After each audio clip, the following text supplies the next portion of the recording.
Hallo und herzlich willkommen auf meinem Kanal Ingas Color Art. Mein heutiges abstraktes Acrylbild wird zum einen aus der wunderbaren Rakeltechnik bestehen, wobei ich allerdings eine Glättkelle benutze und keinen Abzieher. Auf der anderen Seite werden wir sehr viel mit Abklebebändern und Washi-Tapes zu tun haben. Und dann werde ich auch noch schwarze Spachtelmasse, flüssiges Eisen, Eisenspäne und ein blaues Oxidationsmedium einsetzen. Alle letztgenannten Produkte stammen von der Firma Aquarylic aus Österreich, denn ich war vor einiger Zeit auf der Suche nach schwarzer Spachtelmasse und bin dort fündig geworden. Ich hatte dann Fragen dazu gestellt und so entwickelte sich dann sozusagen ein Gespräch und dann wurde ich gefragt, ob man mir nicht einfach ein paar Produkte zuschicken könnte, sodass ich die auf Herz und Nieren testen kann. Da habe ich natürlich gerne Ja gesagt und heute gibt es das Video dazu und ihr könnt euch selber davon ein Bild machen, wie ich mit diesen Produkten umgegangen bin und was das denn für einzelne Effekte auslöst. Zunächst habe ich meine quadratische Leinwand 50 auf 50 cm in schwarzer Acrylfarbe vorgestrichen, sie geföhnt und anschließend das Abdeckband aufgeklebt. Ich hatte unter den Kommentaren den Tipp erhalten, man könnte ja noch die Hintergrundfarbe über das Abklebeband pinseln und dann würde man eine gerade Kante haben. Und diesen Tipp habe ich auch in diesem Video ausprobiert, zumindest in der untersten Schicht, und es hat gut funktioniert. Für meine erste Rakelschicht habe ich mir also ein Feld abgeklebt. Und ich habe mir ein Grün angemischt aus 3 Farben und das dann mit meiner Glättkelle aufgetragen. Anschließend habe ich etwas mehr Grün-Blau in die Farbe gegeben, mir ein weiteres Feld abgeklebt und auch dieses Rechteck dann wieder mit meiner Glättkelle aufgetragen. Bevor ich dann weiterarbeiten kann, ist es hierbei wichtig, die einzelnen Schichten anzutrocknen, weil sonst die nächste Schicht und die Abklebebänder auf der Farbschicht nicht halten. Als Künstler hat man eine Idee, die man während des Malens verfolgt. Und was ich hier schon richtig gut finde, auch wenn ich die Ränder exakt abgeklebt habe, dass sie sozusagen zwar einer Linie folgen und trotzdem etwas ausfransen. Die Rakeltechnik ist ja auch unter anderem für ihre Inseln und Löcher bekannt und das mache ich mir hier für dieses Bild zunutze. Das heißt, an manchen Stellen scheint das Schwarz hindurch und der hellere Grünton durch den dunkleren Grünton. Meine Farbfelder habe ich dadurch zustande gebracht, dass ich der ursprünglichen Mixtur immer mehr Blau-Grün hinzugefügt habe, sodass ich als oberste Farbschicht gleichzeitig auch das dunkelste Grün habe. Die kleinen Abdeckbänder sind Washi-Tapes, die gibt es also in verschiedenen Breiten und ich habe mir hier sehr schmale Bänder ausgesucht. Damit sie besser haften, habe ich sie nochmal extra mit einem Abklebeband fixiert. Das heutige Kunstwerk ist recht aufwendig. Es sind ständig Flächen neu zu kleben und Abklebebänder auch wieder abzuziehen, was unheimlich viel Spaß macht, vor allem wenn man dann gerade Kanten hat. Und die nächste Fläche, die ich jetzt aufklebe, die ist dafür gedacht, das Flüssigeisen aufzutragen. Im ersten Augenblick ist die Flasche überraschend schwer, aber das ist ja auch erklärbar, weil es muss ja innen drin Eisengrund geben, der anschließend mit einem sogenannten Oxidationsmittel dann auch anfangen kann zu rosten. Und deshalb ist es sehr spannend, wenn ich das jetzt mit dem Pinsel auftrage, dass an manchen Stellen die Flüssigkeit etwas dickflüssiger aufgetragen wird und an manchen Stellen der Pinsel diese Eisenanteile auch wieder abträgt. Und ich hatte mir überlegt, dass ich mir diesen Effekt zunutze mache, indem ich das Grün sozusagen durch ein bisschen Rost hindurchschimmern lasse, habe mich aber während des Malens dann anders entschieden und habe zunächst, das werdet ihr gleich sehen, eine relativ homogene Fläche aus dem Flüssigeisen hergestellt.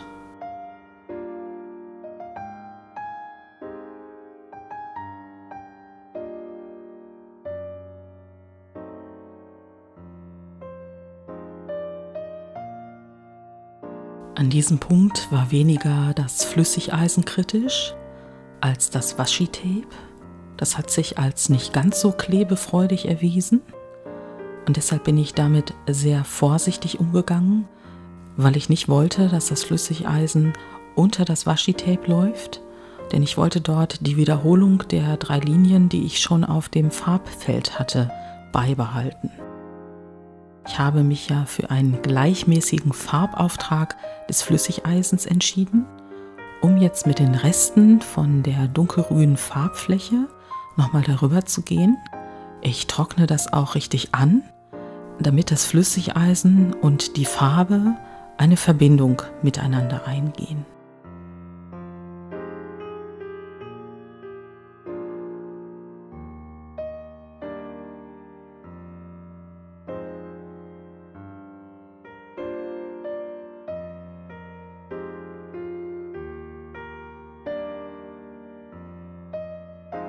Anschließend klebe ich nochmal einen Teil der Fläche ab und gehe wieder mit dem Flüssigeisen darüber, weil ich dann zwar eine opake Schicht erzeugen will, die aber ein bisschen gebraucht aussehen soll.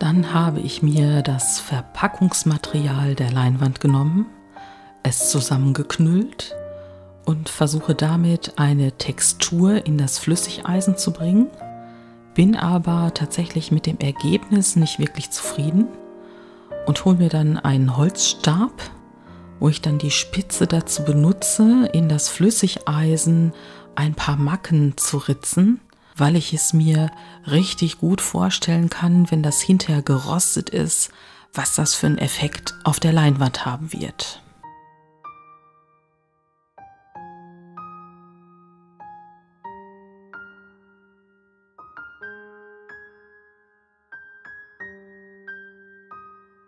In meinem Überraschungspaket hat sich noch etwas befunden, und zwar ein Acrylkleber. Und nachdem ich mir schon wieder ein paar Flächen abgeklebt habe, trage ich den weißen Acrylkleber auf, denn ich habe vor, die mir zugeschickten Eisenspäne auf diese kleineren abgeklebten Flächen aufzutragen. Ich kann mir auch vorstellen, dass ich die Eisenspäne auch so in die Spachtelmasse oder in das Flüssigeisen hätte geben können, aber ich möchte auch die Produkte ausprobieren und integriere dann auch etwas in mein Bild, was ich normalerweise nicht anders machen würde. Anschließend greife ich zu den Eisenspänen und die Verpackung ist erwartungsgemäß schwer. Und wenn man dann den Schraubverschluss öffnet, hat man wirklich Eisenspäne in dem Gefäß und kann die dann zum Beispiel so wie ich mit einem Löffel auftragen oder durch ein Sieb geben oder mit den Fingern auf die Leinwand rieseln lassen. Also da gibt es ganz verschiedene Möglichkeiten. Anschließend verteile ich die Eisenspäne mit einem Holzspachtel etwas gleichmäßiger auf der Fläche, weil ich mir hinterher vorstelle, wenn die Fläche gerostet ist, dass es ein schöneres Bild ergibt.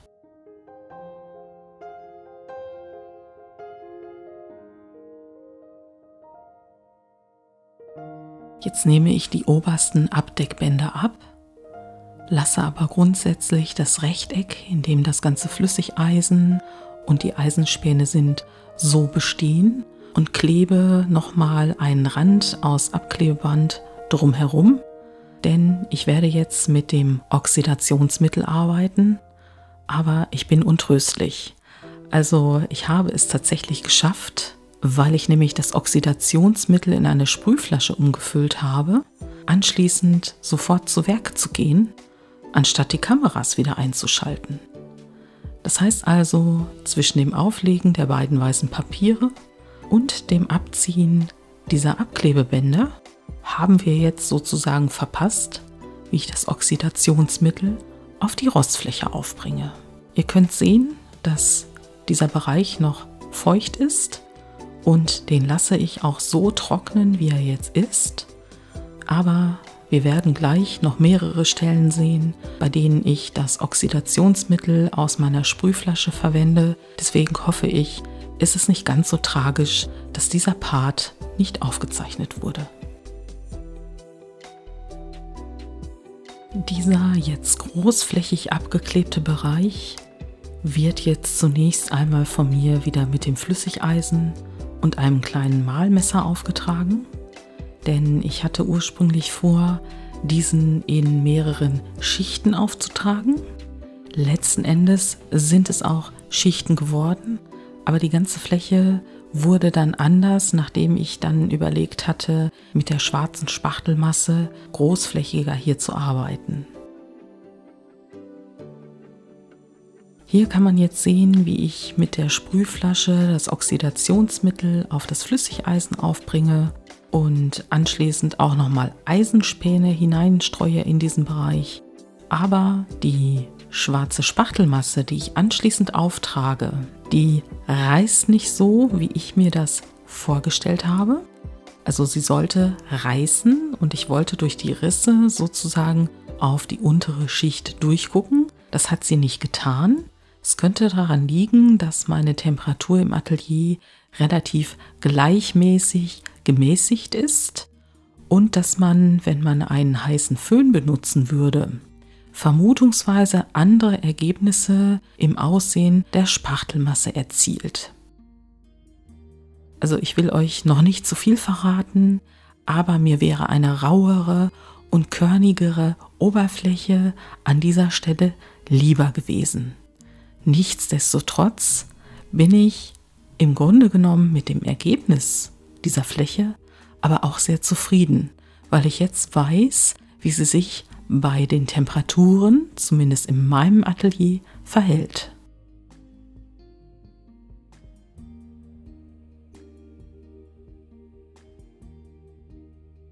Auf die noch nasse schwarze Spachtelmasse trage ich jetzt zusätzlich noch Flüssigeisen auf und es ist so, dass ich jedes Mal ein frisches Werkzeug nehme, beziehungsweise wenn ich in die Gefäße gehe, dann benutze ich Materialien, die mit anderen Produkten nicht in Berührung gekommen sind, denn gerade bei diesen ist es oft so, wenn da zu viel Sauerstoff rankommt, dann kann es passieren, dass der Oxidationsprozess auch darüber ausgelöst wird. Anschließend sprühe ich die Bereiche, die Eisenspäne oder Flüssigeisen enthalten, nochmal mit dem Oxidationsmedium ein, greife dann nochmal zu meinen Eisenspänen. Deswegen war ich der Meinung, dass die Oberfläche ein bisschen körniger werden würde, wenn es hinterher aufgetrocknet ist. Und dann vermische ich die ganze Oberfläche wieder mit der schwarzen Spachtelmasse, weil ich gedacht habe, dass der ganze Bereich etwas lebendiger wird, als er hinterher nach der Trocknungszeit geworden ist. In dem Bereich, in dem die schwarze Spachtelmasse aufgebracht worden ist, baue ich noch ein paar Schichten auf aus Eisenspänen, Flüssigeisen und immer mal wieder der schwarzen Spachtelmasse. Und nachdem ich anschließend mit dem Oxidationsmittel zum letzten Mal darüber gegangen bin, kann ich jetzt die Klebebänder abziehen. Nachdem ich dann das Bild noch ein bisschen betrachtet habe, habe ich mir mein kleines Rakelwerkzeug gegriffen und damit trenne ich jetzt sozusagen die Spachtelmasse an den gedachten Linien der Farbflächen auf. Das hätte man nicht tun müssen, aber mir war es wichtig zu zeigen, unter der schwarzen Spachtelmasse gehen die Farbflächen gedanklich weiter.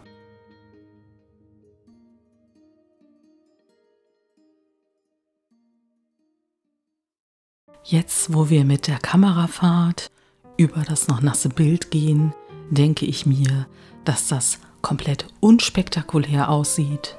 Und trotzdem übt es schon einen gewissen Reiz auf mich aus, wenn ich sehe, wie strukturiert die einzelnen Flächen sind und wie die Textur aussieht.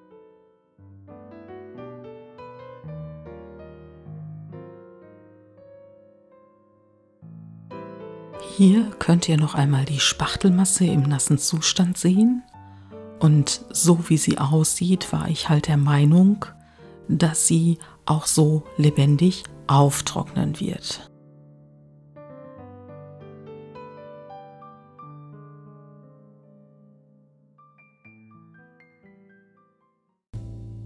Jetzt schauen wir uns das Bild einmal im getrockneten Zustand an.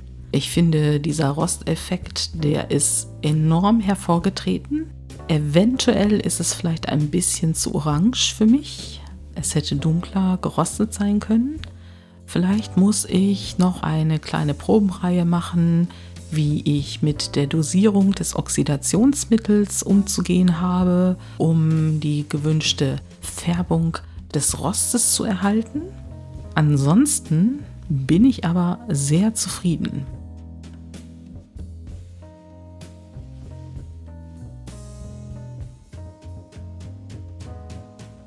Also man sieht hier auch Stellen, wo die Spachtelmasse schön gerissen ist und daneben diese wunderbare unruhige Fläche, die ich ja dadurch hervorgebracht habe, indem ich mit dem Holzstäbchen durch das Flüssigeisen gegangen bin. An dieser Stelle möchte ich mich herzlich bei dem Team von Aquarylic bedanken. Vielen lieben Dank für die Zusendung der Produkte, dass ich letzten Endes damit machen durfte, was ich wollte, dieses auch getan habe und dass dabei ein wirklich wunderbares Kunstwerk entstanden ist. Ich bin mir ziemlich sicher, dass die Produkte weiterhin auf meinen Kunstwerken Verwendung finden werden. Ich mir jedoch in Bezug auf die Spachtelmasse und auch auf die Rostfärbung noch etwas einfallen lassen werde. Zum Schluss schauen wir uns einmal gemeinsam das fertige Bild an, wie es an der Wand hängt.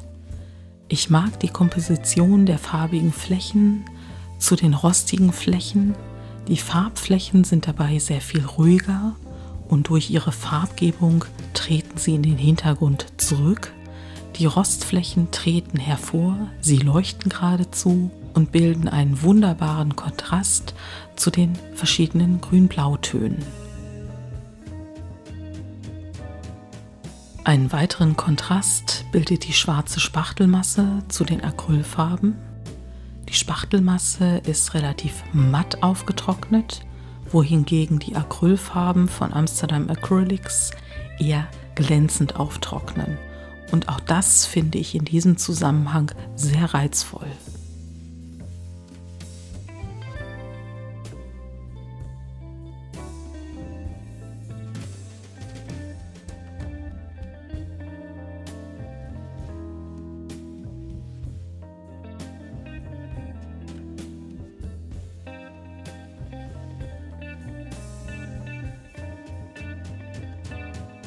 Ich danke dir fürs Zusehen, ich danke dir fürs Zuhören. Ich freue mich sehr über konstruktive Kommentare. Ich freue mich auch sehr über ein Like. Und dann wünsche ich dir noch einen schönen Tag und freue mich aufs nächste Mal.